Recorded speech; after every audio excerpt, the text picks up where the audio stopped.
दोस्तों, आम में फ्लावरिंग का मौसम चल रहा है, तो आम में फ्लावरिंग और उपज बढ़ाने से रिलेटेड आज हम बात करेंगे। तो खासकर जब 17 से 20 डिग्री टेम्परेचर लगातार 5 से 7 दिन रहता है, तब आम के पेड़ों के ऊपर एकदम से मोड़ निकलना या फ्लावरिंग होना स्टार्ट हो जाता है। तब से लेकर फ्लावरिंग स्टेज के स्टेप्स या विभिन्न चरणों की बात करें तो देखिए स्क्रीन के ऊपर, जब मोड़ निकलता है तब शुरू में कुछ इस टाइप का ग्रीन कलर का या लाइट ग्रीन कलर का होता है। इस अवस्था से 7 से 12 दिनों के अंदर अंदर फ्लावर स्टिक की लंबाई बढ़ती है, मंजर बड़े बड़े दिखने लगते हैं, मंजर में छोटी छोटी कलियां दिखती है और फूल भी खिलने लगते हैं। तब आप स्पष्ट रूप से देख सकते हो कि मोड़ ग्रीन कलर से बदलकर येलो यानी पीले रंग का दिखने लगता है। इस अवस्था में आम के बाग में या आम के पेड़ों के ऊपर परागन में सहायक कीट जैसे कि मधुमक्खियां, घरेलू मक्खी और अन्य सहायक कीट भी दिखेंगे। दोस्तों, आपको बता दूं कि परागन में सबसे ज्यादा मदद करने वाला सहायक कीट है हमारी साधारण घरेलू मक्खियां। तब से लेकर 15-20 दिनों के अंदर फ्लावर स्टिक के ऊपर ग्रीन कलर के छोटे छोटे दाने दिखने लगते हैं।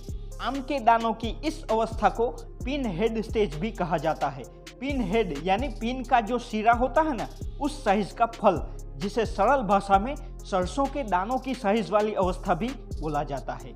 इस अवस्था से लेकर कुछ ही दिनों के बाद फल इस आकार के हो जाते हैं जो आप स्क्रीन के ऊपर देख रहे हो। यानी इस अवस्था को मार्बल साइज स्टेज कहा जाता है। यानी मार्बल के आकार के फल, जिसे पी साइज या मटर के दानों की साइज या बेर साइज भी बोलते हैं।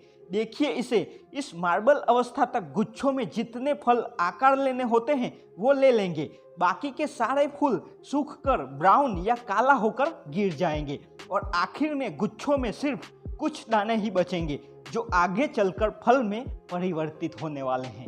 आमतौर पर यह पूरा प्रोसेस 40 से 50 दिनों का होता है।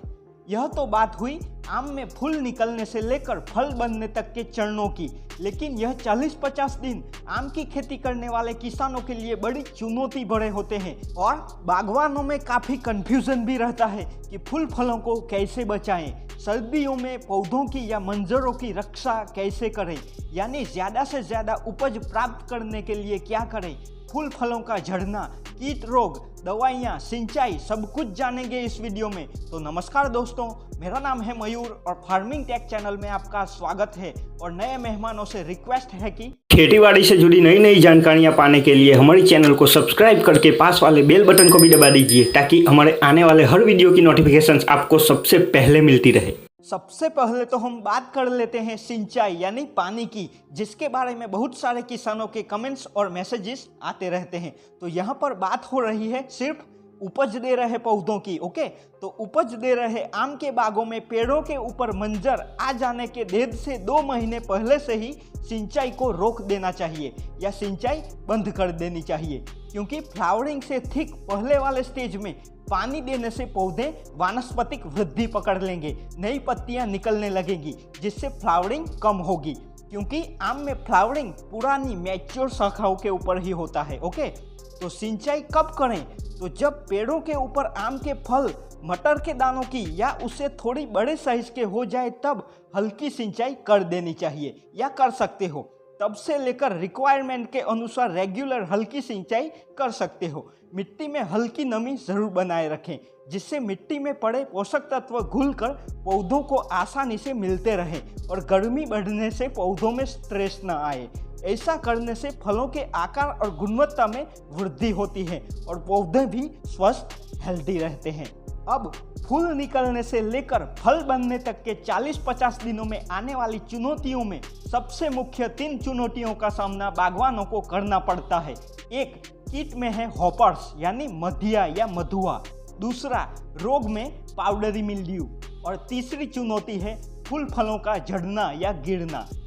इस समय इन तीनों चुनौतियों को आपने अच्छे से मैनेज कर लिया तो आपको आम की बढ़िया उपज मिलनी ही मिल। अब इन तीनों प्रॉब्लम्स यानी हॉपर्स, पाउडरी मिल्ड्यू और फ्रूट ड्रॉपिंग से छुटकारा पाने के लिए सबसे बेस्ट कुछ कारगर दवाइयाँ और उसका डोज जान लेते हैं। ओके, तो कीटनाशी के तौर पर और उसमें भी खासकर हॉपर्स के लिए डेल्टामेथ्रिन 2.8 EC की कीट के प्रकोप के अनुसार 1 से 2 ml मात्रा प्रति लीटर पानी के हिसाब से। इमिडाक्लोप्रिड 17.8 SL की 3 ml मात्रा प्रति 10 लीटर पानी के लिए। ऑक्सीडिमेटोन मिथाइल 25 EC की 10 ml मात्रा प्रति 10 लीटर पानी के हिसाब से। लैम्बडा साइलोथ्रिन 5 EC की 10 ml मात्रा प्रति 10 लीटर पानी और थाइमेथॉक्साम 25 WG की 4 ग्राम मात्रा प्रति 15 लीटर पानी के हिसाब से। ये 5 इंसेक्टिसाइड्स है जो मैंगो हॉपर्स के साथ साथ अन्य चूसक कीटों को भी नियंत्रित कर देंगे। कीटनाशी के बाद अब पाउडरी मिल्ड्यू के लिए फंगीसाइड्स की बात करें तो वेक्टेबल सल्फर की 30 ग्राम मात्रा प्रति 10 लीटर पानी के लिए। हेक्साकोनाजोल 5SC की 20 ml मात्रा प्रति 10 लीटर पानी के लिए। टेब्यूकोनाजोल 10% के साथ सल्फर 65% WG का कॉम्बिनेशन की 10 ml मात्रा प्रति 10 लीटर पानी और थायोफेनेट मिथाइल 70 WP की 5 ग्राम मात्रा प्रति 10 लीटर पानी के हिसाब से। ये सभी फंगीसाइड्स पाउडरी मिल्ड्यू को समाप्त करने में सक्षम। और बागवानों के लिए तीसरी चुनौती है फलों को गिरने से रोकना, जिसके लिए नैप्थेलिन एसिटिक एसिड यानी NAA जो कि बहुत सारी कंपनियां बेचती है, जिसमें सबसे प्रचलित है बायर कंपनी का प्लानोफिक्स, जिसकी लेनी है 4 ml मात्रा प्रति 10 लीटर पानी के हिसाब से।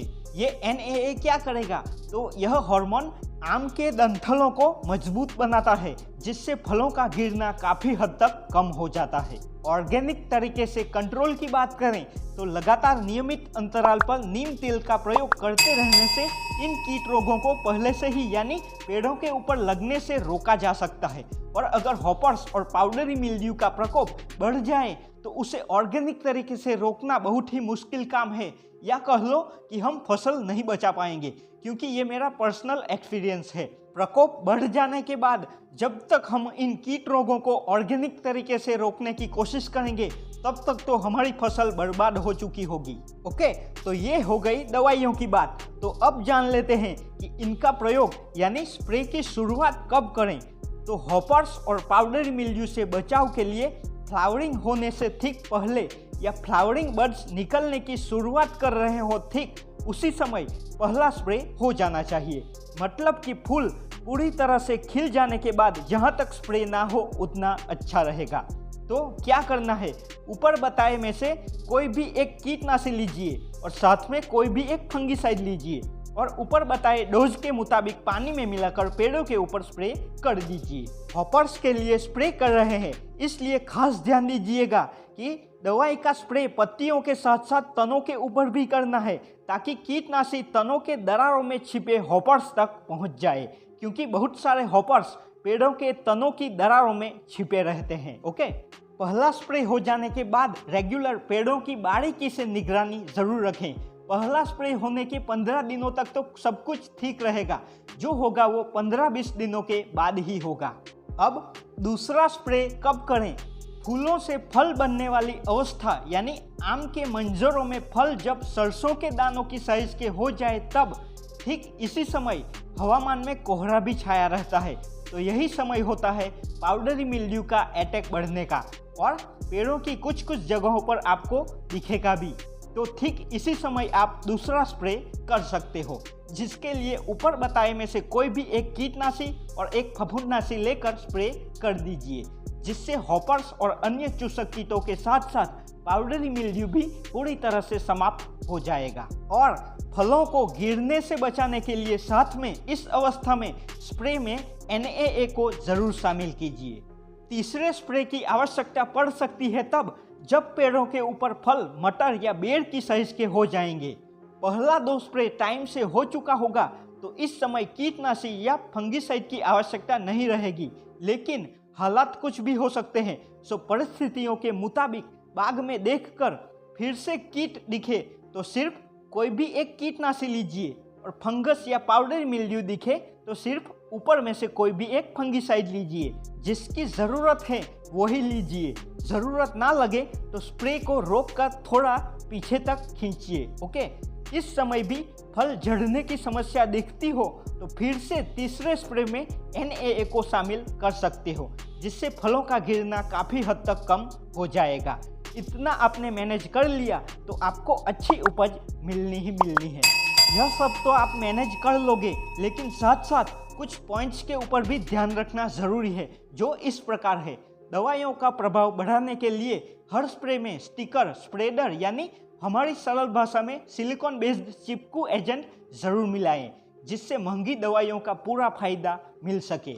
दवाइयों की मात्रा सिफारिश की गई मात्रा से ज़्यादा ना रखें और ज़रूरत ना हो तब किसी के भी बहकावे में आकर दवाइयों का अंधाधुंध प्रयोग ना करें। आम की मटर के दाने वाली साइज की अवस्था में NaA का प्रयोग जरूर कर लें, ताकि फलों को गिरने से रोका जा सके। NaA का डोज भी सिफारिश की गई मात्रा से ज़्यादा ना रखें। डोज हेवी होने पर साइड इफेक्ट्स भी हो सकते हैं। पूरे साल भर का खाद्य न्यूट्रिएंट्स देने के शेड्यूल को ज़रूर फॉलो करें। जहाँ तक हो सके खुले हुए फूल यानी फूल पूरी तरह से खिल चुके हैं उस अवस्था में रसायनों का प्रयोग ना करें, क्योंकि इस समय स्प्रे करने से फूलों के परागण चिपक जाते हैं या बह जाते हैं और परागण में सहायक कीट भी मर जाते हैं, जिससे उपज में कमी आ सकती है। और एक बात खास ध्यान में रखें कि किसी भी एक ही दवाई का प्रयोग बार बार ना करें। दवाइयों का प्रयोग हर बार बदल बदल कर ही करें और किसी के भी बहकावे में ना आकर आवश्यकता पड़ने पर कृषि विशेषज्ञों की सलाह अवश्य लें। तो आई थिंक आपके सारे डाउट्स क्लियर हो चुके होंगे और साथ साथ उम्मीद करता हूं कि इस समय यह वीडियो आम की खेती करने वाले किसानों के लिए बहुत ही महत्वपूर्ण साबित होगा। दोस्तों, ऐसी ही जानकारियां लगातार पाने के लिए हमें ट्विटर, इंस्टाग्राम, फेसबुक के ऊपर भी फॉलो कर लीजिए। सारे अकाउंट्स की लिंक्स आपको नीचे डिस्क्रिप्शन में मिल जाएगी। जानकारी पसंद आए तो वीडियो को लाइक कीजिए, इसे अन्य किसानों में शेयर कीजिए और अगर आप भी करते हो मेरी तरह खेती बाड़ी से प्यार तो हमारे इस चैनल को सब्सक्राइब करके पास वाले बेल बटन को ऑन करना बिल्कुल भी मत भूलिएगा। जय किसान, जय हिंद।